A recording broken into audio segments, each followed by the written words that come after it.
एक बार सब लोग मिलके पूरे दिल से भारत माता का जयकारा लगाएंगे। भारत माता की, भारत माता की, इनकलाब, इनकलाब, वंदे वंदे। आज इतनी भारी संख्या में दिल्ली के कोने कोने से आए हुए मेरे प्यारे भाइयों, बहनों, माताओं, बुजुर्गों, बच्चों, आप सब लोगों को मेरा नमस्कार, सबको मेरा प्रणाम। मैं देख रहा हूं जहां तक नजर जा रही है पीछे कम से कम 1 लाख लोगों के यहां पे 1 लाख लोग मौजूद हैं। और मैं अभी आ रहा था, कम से कम 20-25 हजार लोग सड़कों पे इस वक्त रामलीला मैदान की तरफ बढ़ रहे हैं। इतनी भारी संख्या में आज लोग यहां आए हैं। अपनी बात शुरू करने के पहले आपसे पूछना चाहता हूं, आप में से कौन कौन मुझे प्यार करते हैं? जरा हाथ खड़े करके बताओ कौन कौन प्यार करता है। आपका बहुत बहुत शुक्रिया इस प्यार, इस मोहब्बत के लिए। लेकिन अब जो लोग मेरे से प्यार करते हैं, सबसे पहले एक बात आपसे मांगना चाहता हूं। जैसा अभी सौरभ भारद्वाज जी ने कहा, सब लोग अपने अपने मोबाइल फोन निकाल लो। अभी हम देख रहे हैं यहां पे कम से कम 40-50 वीडियो कैमरा, टीवी वालों के कैमरा मौजूद हैं। अब इस मैदान में 1 लाख कैमरे चालू हो जाएंगे, 1 लाख कैमरे। सब लोग अपना अपना फोन निकालो, फोन पे वीडियो रिकॉर्डिंग चालू करो, अपनी अपनी फेसबुक चालू करो और फेसबुक लाइव कर दो। इस रामलीला मैदान से अब एक साथ 1 लाख टीवी कैमरे लाइव चालू होंगे। 1 लाख टीवी कैमरे लाइव चालू होंगे। मैं सबसे पहले कपिल सिब्बल साहब का बहुत बहुत शुक्रिया अदा करता हूं। हमारे इनविटेशन पे आज वो आए। कई साल के बाद आज हम लोग रामलीला मैदान में इकट्ठे हुए हैं। आज से 12 साल पहले, 12 साल पहले इसी रामलीला मैदान में इकट्ठे हुए थे हम लोग भ्रष्टाचार के खिलाफ। इस मंच को मैं नमन करता हूं, यह बहुत पवित्र मंच है। आज से 12 साल पहले भ्रष्टाचार के खिलाफ इकट्ठे हुए थे। आज इसी मंच से एक अहंकारी तानाशाह को इस देश से हटाने के लिए फिर से इकट्ठे हुए हैं। दोस्तों, तानाशाही को खत्म करने के लिए फिर से इकट्ठे हुए हैं। और जैसे उस वक्त भ्रष्टाचार के खिलाफ आंदोलन हमारा सफल हुआ था, आज इसी मंच से जो आंदोलन शुरू हो रहा है, हमारे देश के अंदर जो तानाशाही लाई जा रही है उसे खत्म करने का जो आंदोलन शुरू हो रहा है, जनतंत्र को खत्म करने का जो आंदोलन शुरू हो रहा है, संविधान को बचाने का जो आंदोलन आज शुरू हो रहा है, बहुत जल्दी इस आंदोलन को भी सफलता मिलेगी। सुप्रीम कोर्ट ने दिल्ली के लोगों के हक में फैसला दिया। 8 साल तक दिल्ली के लोगों ने लड़ाई लड़ी सुप्रीम कोर्ट के अंदर। सुप्रीम कोर्ट में हमारे वकील अभिषेक मनु सिंघवी साहब ने दिल्ली के लोगों की तरफ से लड़ाई लड़ी। सबसे पहले मैं आज इस मंच से सिंघवी साहब का भी दिल्ली के लोगों की तरफ से शुक्रिया अदा करता हूं, जिन्होंने दिल्ली के लोगों को उनका हक दिलाया। दोस्तों, 11 मई, आज 11 जून है, आज से 1 महीने पहले 11 मई को देश की सर्वोच्च अदालत, सबसे बड़ी अदालत सुप्रीम कोर्ट की भी कॉन्स्टिट्यूशन बेंच उसने आदेश पारित किया दिल्ली के लोगों के हक में, और उसके 8 दिन के बाद, 1 हफ्ते के बाद 19 मई को देश के प्रधानमंत्री ने सुप्रीम कोर्ट के आदेश को खारिज कर दिया। दोस्तों, देश की सबसे बड़ी अदालत के फैसले को प्रधानमंत्री ने खारिज कर दिया। प्रधानमंत्री कहते हैं मैं सुप्रीम कोर्ट को नहीं मानता। देश के प्रधानमंत्री कहते हैं मैं सुप्रीम कोर्ट को नहीं मानता। 75 साल के भारत के इतिहास में पहली बार एक प्रधानमंत्री आया है जो कहता है मैं सुप्रीम कोर्ट को नहीं मानता। पूरे देश के लोग स्तब्ध हैं। पूरे देश के लोगों को यकीन नहीं हो रहा, इतना अहंकारी प्रधानमंत्री को इतना अहंकार। प्रधानमंत्री कहता है मैं सुप्रीम कोर्ट को नहीं मानता। देश के गली गली में चर्चा हो रही है, घर घर में चर्चा हो रही है, ये मोदी जी को क्या हो गया, इतना अहंकार हो गया इनको, इतना अहंकार हो गया इनको। दोस्तों, देश के अंदर अब जनतंत्र खत्म हो रहा है। इसी को तानाशाही कहते हैं। जब देश का प्रधानमंत्री कहता है मैं सुप्रीम कोर्ट को नहीं मानता, इसी को तानाशाही कहते हैं, इसी को हिटलर शाही कहते हैं, जनतंत्र खत्म होना कहते हैं। मैं बताना चाहता हूं आखिर इस सुप्रीम कोर्ट के आदेश में ऐसा क्या है। सुप्रीम कोर्ट ने ऐसा क्या कह दिया कि प्रधानमंत्री जी कह रहे हैं कि मैं सुप्रीम कोर्ट के आदेश को नहीं मानता। सुप्रीम कोर्ट ने अपने आदेश में बोला कि भारत एक जनतंत्र है, भारत में जनता सुप्रीम है, जनता अपनी सरकार चुनती है, उस सरकार को जनता के काम करने का पूरा अधिकार होना चाहिए। दिल्ली में भी लोग सरकार चुनते हैं, दिल्ली की सरकार को भी, जिस भी सरकार को दिल्ली के लोग चुनते हैं, चाहे इस पार्टी की सरकार हो चाहे उस पार्टी की सरकार हो, सुप्रीम कोर्ट ने कहा कि जो भी सरकार दिल्ली के लोग चुनते हैं, जनता सुप्रीम है, दिल्ली की जनता सुप्रीम है, उस सरकार को काम करने का अधिकार होना चाहिए। मैं आपसे पूछना चाहता हूं, क्या सुप्रीम कोर्ट ने गलत बोला? क्या प्रधानमंत्री को सुप्रीम कोर्ट का आदेश मानना चाहिए? मोदी जी कहते हैं मैं सुप्रीम कोर्ट का आदेश नहीं मानता। मोदी जी ने अध्यादेश पारित कर दिया और सुप्रीम कोर्ट के आदेश को खारिज कर दिया। मोदी जी का अध्यादेश क्या कहता है? प्रधानमंत्री जी ने यह जो अध्यादेश पारित किया, यह क्या कहता है? मोदी जी का अध्यादेश कहता है कि अब दिल्ली के अंदर जनतंत्र नहीं होगा, अब दिल्ली के अंदर तानाशाही चलेगी, अब दिल्ली के अंदर जनता सुप्रीम नहीं है, अब दिल्ली के अंदर एलजी सुप्रीम होगा।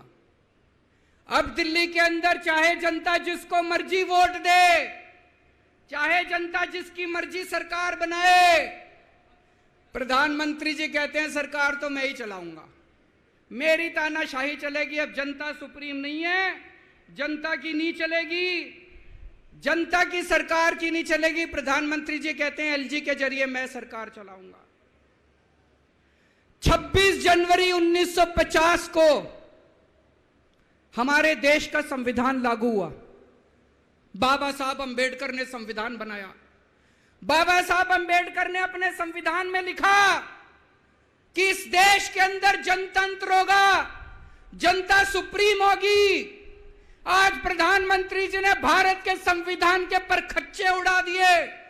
प्रधानमंत्री जी ने भारत का संविधान बदल दिया। प्रधानमंत्री जी कहते हैं अब जनता सुप्रीम नहीं होगी, अब एलजी सुप्रीम होगा। जनता सुप्रीम नहीं होगी, अब प्रधानमंत्री सुप्रीम होगा। प्रधानमंत्री जी कहते हैं अब दिल्ली की जनता की वोट की कोई कीमत नहीं होगी। यह तो सरासर अपमान है दिल्ली के लोगों का। प्रधानमंत्री जी कहते हैं दिल्ली की जनता जिसको मर्जी वोट दे, उस वोट की कोई कीमत नहीं है। दोस्तों, ये बीजेपी वाले रोज मेरा अपमान करते हैं, मेरे को गालियां देते हैं, गंदी गंदी गालियां देते हैं। मेरे को अपने मान और अपमान की कोई चिंता नहीं है, मैं कोई परवाह नहीं करता। मैं इनको वापस गाली नहीं देता, मेरे को गाली गलौज नहीं करनी आती, मेरे संस्कार नहीं सिखाते। मैं 24 घंटे अपने काम में व्यस्त रहता हूं, मेरे को काम से मतलब है। आप लोगों ने मेरे को इतना मौका दिया, इतनी जिम्मेदारी है, 24 घंटे काम करता हूं। ये लोग मेरे को जितनी मर्जी गाली दे लें, लेकिन इस बार इन लोगों ने आपका अपमान किया है, आपकी वोट की कीमत, आपका वोट का अपमान किया है। यह मैं बर्दाश्त नहीं कर सकता, आपके अपमान को मैं बर्दाश्त नहीं कर सकता। इसको किसी हालत में नहीं होने देंगे। दिल्ली के लोगों के वोट का जो इन्होंने अपमान किया है, मोदी जी ने तमाचा मारा है दिल्ली के लोगों को, इसको बर्दाश्त नहीं कर सकते। इसको ठीक करा के रहेंगे, इस अध्यादेश को खारिज करा के रहेंगे, सुप्रीम कोर्ट के आदेश को पालन करा के रहेंगे। करेंगे कि नहीं करेंगे?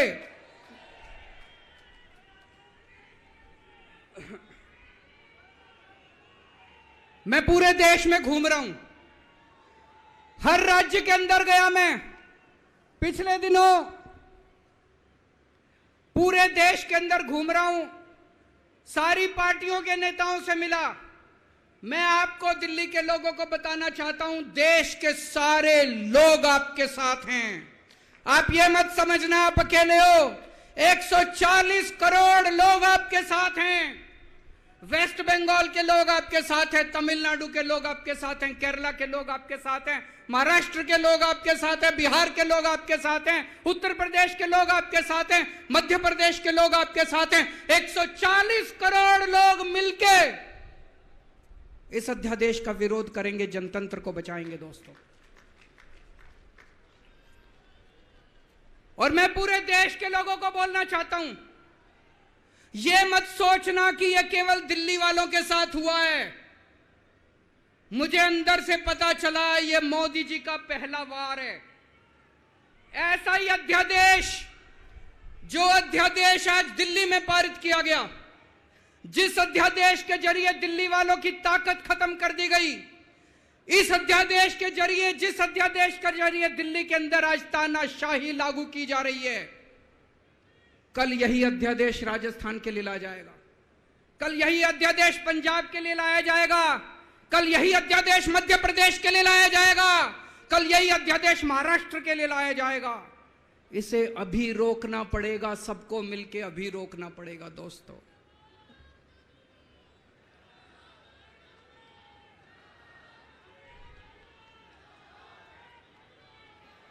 मोदी जी दिल्ली वालों के पीछे क्यों पड़े हैं?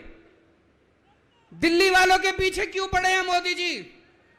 2015 में दिल्ली के लोगों ने 7 एमपी की सीट मोदी जी को जिता दी, मोदी जी को प्रधानमंत्री बनाया और मोदी जी को कहा आप देश संभालो। और दिल्ली में 70 में से 3 सीट बीजेपी को दी, 3 सीट, 67 सीट आम आदमी पार्टी को दी। और दिल्ली के लोगों ने कहा केजरीवाल जी आप दिल्ली संभालो। बीजेपी को 3 सीट देने का क्या मतलब? दिल्ली के लोगों ने अपनी आंखें लाल करके मोदी जी की तरफ देखा और बोला आप देश संभालो, खबरदार दिल्ली की तरफ आंख उठा के देखी तो। बोला कि नहीं बोला?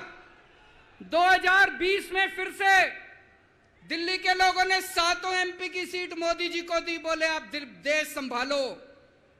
आम आदमी पार्टी को 70 में से 62 सीट दी, बोले केजरीवाल जी आप दिल्ली संभालो। फिर से दिल्ली के लोगों ने आंखें लाल करके मोदी जी को कहा आप देश संभालो, दिल्ली की तरफ आंख उठा के मत देखना। लेकिन प्रधानमंत्री जी से देश तो संभल नहीं रहा, देश का तो बेड़ा गर्क कर दिया।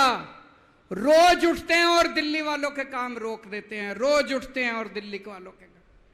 मैं स्कूल बनवाता हूं, मोदी जी कहते हैं मैं तेरे स्कूल नहीं बनने दूंगा। मैं अस्पताल बनवाता हूं, मोदी जी कहते हैं तेरे अस्पताल नहीं बनने दूंगा। मैं मोहल्ला क्लिनिक बनाता हूं, मेरे मोहल्ला क्लिनिक तोड़वा दिए मोदी जी ने।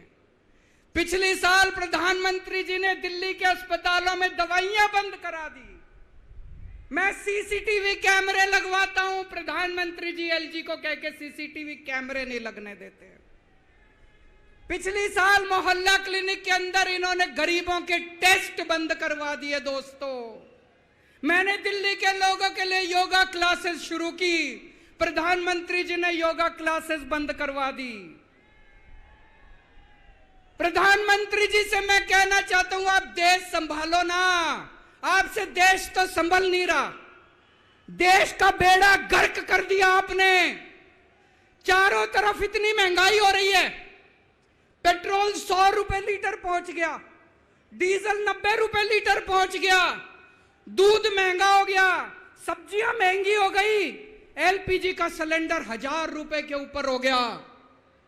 इनको समझ ही नहीं आ रहा महंगाई कैसे, इनको चौथी पास राजा को समझ ही नहीं आ रहा कि देश कैसे संभाले। एक दिन कहते हैं 2000 का नोट आएगा, 5 साल बाद कहते हैं 2000 का नोट जाएगा। अरे इनको समझ ही नहीं है। आप लोगों ने कोई समझदार प्रधानमंत्री बनाया होता, कम से कम ये तो बता देगा 2000 का नोट आएगा कि जाएगा। चारों तरफ बेरोजगारी फैली हुई है, इनको समझ ही नहीं आ रहा बेरोजगारी कैसे दूर करें। चारों तरफ भ्रष्टाचारी भ्रष्टाचार फैला हुआ है, इनको समझ ही नहीं आ रहा भ्रष्टाचार दूर कैसे करें। जीएसटी की वजह से व्यापारियों का बेड़ा गर्क हुआ पड़ा है, इनको समझ ही नहीं आ रहा जीएसटी को कैसे ठीक करें। पूरे देश का रेलवे में मेरी आप लोगों से गुजारिश है, एक टेस्ट करके देखना। कोई second class AC, third AC, second class की टिकट खरीद लेना, सेकंड क्लास स्लीपर की। एक बारी रेल में जाके देखो इन्होंने रेलवे का क्या हाल कर दिया। पूरी रेलवे का बेड़ा गर्क कर दिया। अच्छा खासा चलता हुआ रेलवे इन्होंने बेड़ा गर्क कर दिया इन लोगों ने। 2002 में प्रधानमंत्री जी गुजरात के मुख्यमंत्री बने, 12 साल गुजरात के मुख्यमंत्री रहे। पिछले 9 साल से देश के प्रधानमंत्री हैं। 21 साल हो गए मोदी जी को राज करते करते, 21 साल। 2015 में मैं दिल्ली का मुख्यमंत्री बना, मेरे को 8 साल हो गए दिल्ली पे राज करते करते। आज मैं चैलेंज करता हूं और देश की जनता को अपील करता हूं, मोदी जी के 21 साल, मेरे 8 साल, दोनों के देख लो किसने ज्यादा काम किया। केजरीवाल ने ज्यादा काम करा, केजरीवाल ने 8 साल में ज्यादा काम करा कि मोदी जी ने 21 साल में ज्यादा काम करा। अरे इनसे काम तो होता नहीं है। देश के अंदर जो अच्छा काम करता है उसको रोकने की कोशिश करते हैं। ये आज दिल्ली के सारे अच्छे काम रोकना चाहते हैं। मोदी जी के पास तो फुल पावर थी 21 साल, मेरे को तो इन्होंने काम भी नहीं करने दिए, हर काम में टांग अड़ाया। फिर भी मेरे 8 साल उठा के देख लो, कितने स्कूल बनवा दिए, कितने अस्पताल बनवा दिए, लोगों का इलाज मुफ्त कर दिया, लोगों के बच्चों को पढ़ाई दे रहे हैं अच्छी, बिजली मुफ्त कर दी। मैंने बिजली मुफ्त करी। मोदी जी कह रहे हैं फ्री की रेवड़ी बांट रहा है। अरे गरीबों के हाथ में अगर 4 रेवड़ी रख दी तो कौन सा बुरा हो गया। मोदी जी आपने तो रेवड़ी नहीं, पूरा का पूरा रेवड़ा उठा के अपने दोस्त को दे दिया। पूरा का पूरा देश उठा के अपने दोस्त को दे दिया। पूरा की पूरी केंद्र सरकार उठा के अपने दोस्त को फ्री में दे दी। मैंने तो 4-4 रेवड़ी रखी थी एक एक हाथ में, गरीबों के हाथ में, आपने तो रेवड़ा ही उठा के दे दिया सारा का सारा। अब लोग प्रधानमंत्री जी से पूछने लगे हैं कि केजरीवाल ने इतने स्कूल बना दिया, आपने क्या किया? उनके पास कोई जवाब नहीं है। अभी पिछले साल मैं गुजरात का चुनाव लड़ने गया, वहां पे हर आदमी, गुजरात के हर आदमी के मुंह पे था, अरविंद जी आपने स्कूल इतने अच्छे कर दिए, आपने दिल्ली में स्कूल बच्चों की शिक्षा इतनी अच्छी कर दी। तो एक दिन प्रधानमंत्री जी ने सोचा कि मैं भी जाके स्कूल में फोटो खिंचवाऊंगा। पूरे गुजरात में ढूंढने से उनको एक स्कूल नहीं मिला जिसमें मोदी जी फोटो खिंचवा ले। एक स्कूल, 30 साल से गुजरात में बीजेपी की सरकार है, एक स्कूल नहीं मिला। इनको एक स्टूडियो के अंदर टेंट लगा के एक क्लास, फर्जी क्लास बनानी पड़ी। 10 बच्चे बुलाए, डेस्क लगाए, वहां पे मोदी जी एक बच्चे के साथ बैठे और उन्होंने फोटो खिंचवाई। अब लोग प्रधानमंत्री जी से पूछने लगे हैं कि केजरीवाल ने इतना काम कर दिया, आपका काम कहां है? तो अब मोदी जी ने तय किया मैं केजरीवाल को काम नहीं करने दूंगा। उन्होंने मनीष सिसोदिया को उठा के जेल में डाल दिया। उनको लगा मनीष सिसोदिया को जेल में डालने से शिक्षा के काम रुक जाएंगे। उन्होंने सतिंदर जैन को उठा के जेल में डाल दिया। उनको लगा सतिंदर जैन को जेल में डालने से मोहल्ला क्लिनिक बंद हो जाएंगे, अस्पताल बंद हो जाएंगे। मैं प्रधानमंत्री जी को बोलना चाहता हूं, हमारे पास एक मनीष सिसोदिया नहीं है, हमारे पास 100 मनीष सिसोदिया हैं। हमारे पास एक सतिंदर जैन नहीं है, हमारे पास 100 सतिंदर जैन हैं। आप एक को जेल में डालोगे, हमारा दूसरा आ जाएगा काम करने के लिए, काम नहीं रुकेगा दोस्तों। जब इनको जेल में डालने से काम नहीं चला तो अब ये ऑर्डिनेंस लेके आए हैं और ऑर्डिनेंस से ये सारा काम रोकना चाहते हैं दोस्तों। आज दिल्ली के लोग मुसीबत में हैं। दिल्ली के लोगों के ऊपर यह अध्यादेश थोपा जा रहा है। आपने पिछली बार 7 MP को वोट दिया था, कहां है वो सातों के सातों? अपने घर में दुबक के बैठे हैं। वो बीजेपी के गुलाम है, वो आपके नहीं है, आपके सगे नहीं है, वो बीजेपी के गुलाम हैं। आपको कल को मुसीबत आती है तो केवल आपका बेटा, आपका भाई केजरीवाल आपके साथ खड़ा है, वो कभी खड़े नहीं होंगे दोस्तों।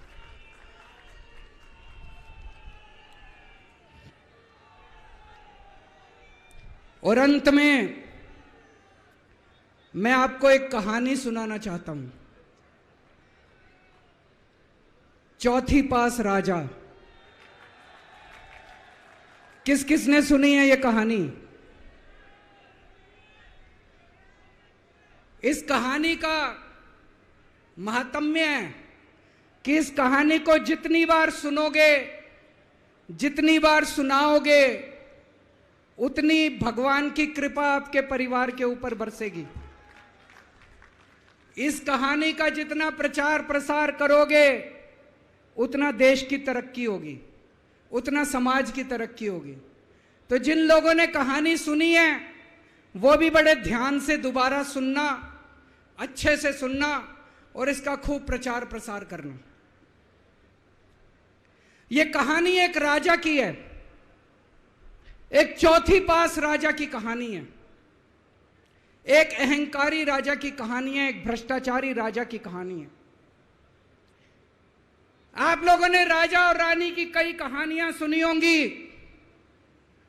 इस कहानी में राजा तो है, रानी नहीं है।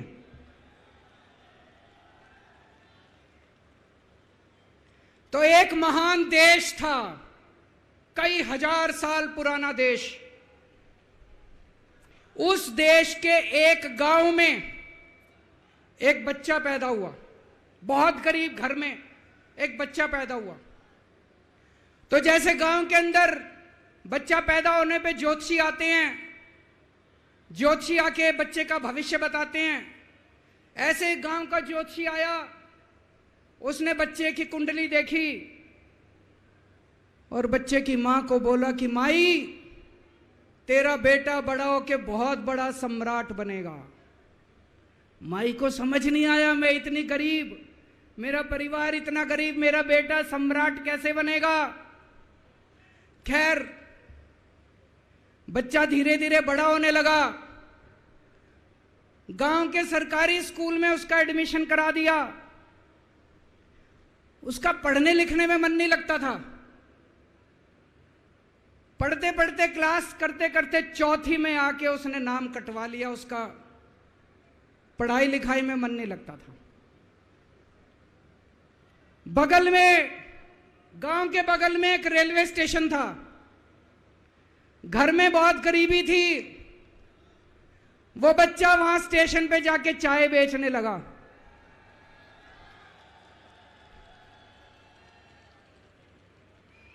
चाय बेच के अपना गुजारा करता था।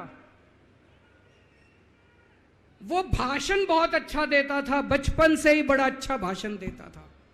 गांव के लड़कों को इकट्ठा कर लेता और भाषण देना चालू करता। धीरे धीरे आसपास के गांव में फैल गया कि यह बच्चा भाषण बड़े अच्छे देता है। आसपास के लड़के भी इकट्ठे हो गए और जो मर्जी टॉपिक हो भाषण देना चालू कर देता था और रुकता ही नहीं था। घंटों घंटों तक भाषण देता रहता था। बच्चा बड़ा हुआ। ज्योतिषी ने कहा था बड़ा होके बच्चा उस महान देश का सम्राट बन गया। लेकिन राजा तो अनपढ़ था, उसे तो कुछ आता नहीं था। अफसर आते, उस अनपढ़ राजा से जहां मर्जी साइन करा लेते, जहां मर्जी जो मर्जी साइन करा लेते। वो राजा अनपढ़ था, उसे लगता था मैं अगर अफसरों से पूछूंगा तो मेरी कमजोरी सबके सामने प्रकट हो जाएगी। अफसरों को लगेगा मेरे को कुछ आता नहीं है। अफसर जो मर्जी लेके आते थे वहां साइन कर देता था। वो धीरे धीरे पूरे देश के अंदर फैल गया कि राजा अनपढ़ है, राजा अनपढ़ है। राजा को बड़ा बुरा लगने लगा। तो राजा ने कहीं से एक फर्जी डिग्री का जुगाड़ कर लिया। एक फर्जी डिग्री का जुगाड़ कर लिया, एमए की डिग्री का।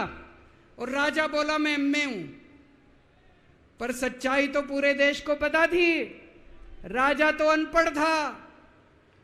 धीरे धीरे राजा अहंकारी भी होता गया। अहंकारी राजा और ऊपर से अनपढ़। जो मर्जी उस राजा के पास जाता और राजा से कुछ भी पास करा के ले आता। एक बार कुछ लोग गए, राजा को बोले जी नोटबंदी कर दो। नोटबंदी करने से भ्रष्टाचार खत्म हो जाएगा, आतंकवाद खत्म हो जाएगा। राजा को कुछ समझ नहीं आया। राजा की खूब चमची मारी उन्होंने। राजा ने एक दिन शाम को टीवी पे आके 8 बजे नोटबंदी कर दी। पूरे देश का बेड़ा गर्क हो गया दोस्तों। लंबी लंबी बैंकों के सामने लाइनें लग गई। कई लोग मर गए, दुकानें बंद हो गई, रोजगार बंद हो गए, बड़ी बड़ी इंडस्ट्री बंद हो गई। पूरे देश का बेड़ा गर्क हो गया। फिर एक दिन कोई आके बोला जी 2000 का नोट ले आओ। राजा 2000 का नोट ले आया।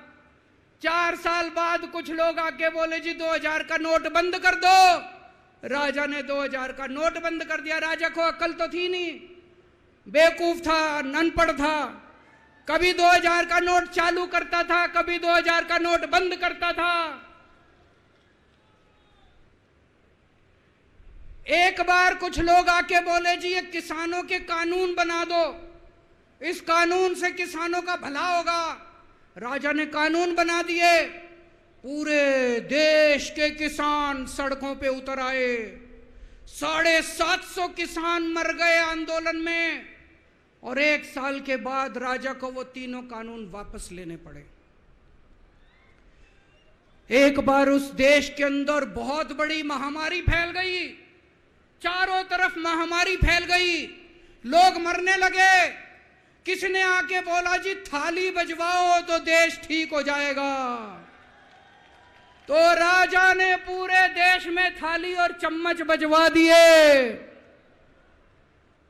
महामारी तो नहीं बची, महामारी तो फैली रही। किसी ने आके कहा जी डॉक्टरों की जरूरत पड़ेगी, दवाइयों की जरूरत पड़ेगी, इंजेक्शन की जरूरत पड़ेगी, तब महामारी रुकेगी। राजा अपने दोस्तों का बड़ा ख्याल रखता था। उसके दोस्त थे। एक दोस्त ने 10,000 करोड़ रुपए चोरी कर लिए राजा ने उसको देश से भगा दिया। दूसरे दोस्त ने 20,000 करोड़ चोरी कर लिए, राजा ने उसको भी देश से भगा दिया। पर एक दोस्त ऐसा था जिससे राजा की ज्यादा ही दोस्ती थी। कौन था? उसको उन्होंने सारे एयरपोर्ट बेच दिए, सारे जहाज बेच दिए, सारे सीपोर्ट बेच दिए, उन्होंने आसमान बेच दिया, जमीन बेच दी राजा ने, खदानें बेच दी। उस दोस्त पे राजा मेहरबान था। राजा का एक और दोस्त था। वो दोस्त इतना गंदा था कि उसने कुछ अंतर्राष्ट्रीय खिलाड़ी महिलाओं के साथ बदतमीजी करी, लेकिन राजा ने दोस्ती नहीं छोड़ी। मजाल जो उस दोस्त के ऊपर कोई आंच आ जाए, राजा उस दोस्त के साथ खड़ा रहा, लेकिन उसने खिलाड़ियों का सुना। राजा का एक और दोस्त था। उस दोस्त ने किसानों के ऊपर गाड़ी चढ़ा दी, रौंद दिया, कुचल दिया किसानों को। राजा ने अपनी दोस्ती नहीं छोड़ी। इस बात पे तो दाद देनी पड़ेगी कि राजा दोस्तबाज था, एक नंबर का दोस्तबाज था। चारों तरफ अत्याचार हो गया, चारों तरफ देश के अंदर इनके अपने लोग जो थे वो बलात्कार करने लगे, गलत काम करने लगे, हाहाकार मच गया। जो राजा के खिलाफ बोलता, राजा उसको पकड़ के जेल में डाल देता। एक दिन एक पत्रकार ने कार्टून बना दिया राजा के खिलाफ, उस पत्रकार को उठा के जेल में डाल दिया। एक दिन एक किसी पत्रकार ने उनके खिलाफ कुछ लिख दिया, उसको पकड़ के जेल में डाल दिया। जो राजा के खिलाफ बोले उसका बेड़ा गर्क।